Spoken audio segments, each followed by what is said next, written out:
Saya memberi tema akan firman Tuhan ini, yaitu mendengar dan melakukan. Pertanyaan untuk kita semua yang hadir pada pagi hari ini, apa yang membuat kita mengerti akan topik ini tatkala tema ini kita mendengar dan melakukan? Seperti dua sisi mata uang yang tidak dapat dipisahkan. Kalau kita punya uang, kita bisa lihat, itu disebut dengan dua sisi mata uang yang tidak dapat dipisahkan. Kalau dipisahkan berarti dia bukan uang. Ada banyak orang yang hanya hebat mendengar firman. Apalagi di zaman sekarang, kita bisa tinggal klik judulnya aja, orang sudah tahu, oh ini firman Tuhan, temanya, alamatnya, dan isi khotbahnya melakukan ini dan melakukan ini. Tetapi dalam menjalankannya, sepertinya sangat berat. Satu kenyataan bahwa ada begitu banyak orang yang hari-hari ini sulit mendengar.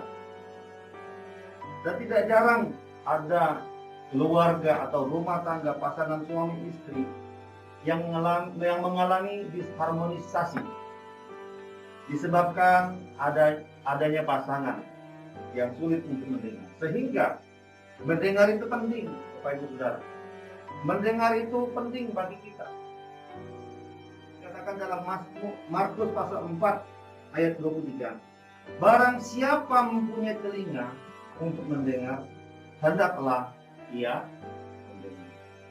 Jadi ini disampaikan lagi berulang-ulang, supaya orang yang mendengar atau pemirsa yang mendengar dia waktu dia berkhotbah, atau jamaah yang mendengar dia waktu dia berkhotbah, mereka bukan saja mendengar, tapi mereka dapat melakukannya dengan setia.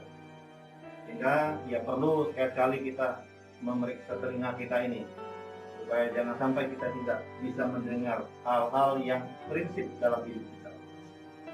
Sekali kita mengorek kuping kita, telinga kita, mungkin ada barang-barang halus yang menghalangi untuk kita mendengar firman Tuhan. Sebab jelas di sini bilang, siapa yang bertelinga hendak mendengar. Mungkin secara rohani saya mau sampaikan pesan ini kepada kita. Sudah banyak jumpelan atau halangan untuk selama ini kita mendengar firman Tuhan, sehingga membuat kita itu bukan untuk saya ketika kita mendengar firman Tuhan, itu bukan untuk saya, untuk orang lain. Tapi hari ini mari kita belajar. Tatkala kita membaca dan hamba Tuhan menyampaikan firman Tuhan, hendaklah kita berkata, firman Tuhan itu adalah milik saya, ditujukan kepada saya, dan milik saya seutuhnya. Ini baru kata sikap perbuatan orang yang percaya, yang mendengarkan. Mereka nggak ditutupi dengan dosa, mereka tidak, telinga rohani mereka tidak lagi disumpel dengan hal-hal yang tidak berguna, tetapi melainkan mereka menyerahkan pendengaran telinga rohani mereka untuk firman Tuhan. Nah, supaya kita dapat mendengar dan melakukan firman Tuhan, hal apa saja yang dapat kita lakukan? Dengan sederhana ada dua hal. Yang pertama, dalam Lukas pasal 6 ayat 47 bacaan kita tadi, dikatakan setiap orang yang datang kepadaku, artinya setiap orang yang menghampiri Tuhan, masuk dalam hadirat Tuhan, dalam penyembahan secara pribadi, dalam persekutuan secara pribadi, ketika dia membaca firman Tuhan, ketika dia memuji Tuhan, itu artinya orang tersebut datang kepada Tuhan. Supaya kita dapat mendengar dan melakukan firman Tuhan, yang pertama yang harus kita lakukan yaitu adalah datang kepada Tuhan, meminta pertolongan dan hikmat. Memang ada bagian Alkitab dan firman Tuhan yang kita punya ini sulit untuk dimengerti. Seringkali anak-anak saya suruh mereka baca Alkitab. Datang, apa maksud ini? Saya bilang baca aja dulu. Ya, kadang-kadang kalau memang saya mengerti, saya punya pengertian karena belajar lebih daripada mereka, maka saya akan memberitahukan. Tapi kalau lagi belum sempat bisa menjawab, saya bilang baca aja dulu. Ya. Baca dan percaya Tuhan pasti akan, Roh Kudus akan memampukan kamu untuk mengerti. Jadi kata datang dalam bahasa Yunani disebutkan di sini eleosomai, menunjukkan kepada person atau kepada orang secara pribadi. Artinya kita datang kepada Tuhan itu tidak bisa diwakili. Mungkin ada anak cucu kita sedang sakit, atau mereka orang tua kita nggak bisa datang.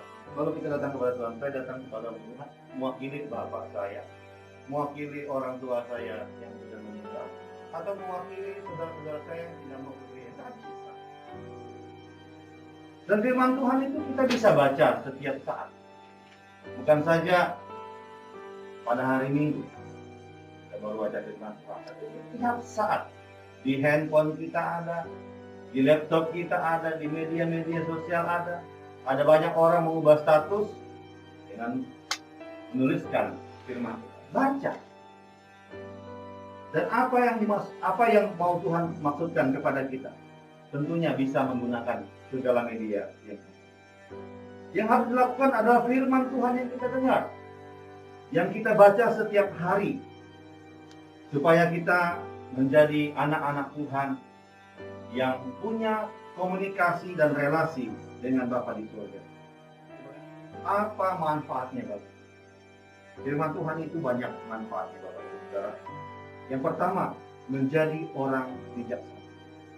Itu ada di dalam Amsal pasal 7 ayat 18. Yang kedua, yang berikutnya dalam Yosua pasal 8, orang yang melakukan firman Tuhan disebut orang yang beruntung, bukan orang yang berutang atau bukan orang yang berbuntung. Jadi Yosua pasal 8 menegaskan kalau kamu melakukan firman ini, kamu tidak menyimpan ke kiri dan ke kanan, berjalan seturut dengan firman Tuhan, dikatakan kamu dan perjalananmu akan mau beruntung. Amin. Lakukan firman Tuhan ini. Yang terakhir dikatakan dalam Amsal pasal 3 ayat 16. Apa itu? Umur panjang ada di tangan kanan dan kekayaan kiri adalah keselamatan. Kebalik ya. Umur panjang, mereka lanjut usia. Ada satu orang tua di Cina, pernah ada saya dapat sharing itu, dia mungkin umur 100 lebih, 40 ke atas. Kerjanya cuma bolak-balik ini. Masih bisa baca ini apa? Alkitab ya. Kerjanya ini, dia bukan orang kaya, dia orang petani. Dia masih bisa berjalan sampai hari ini. Jadi orang yang melakukan firman Tuhan adalah orang yang bergaul akrab dengan Tuhan.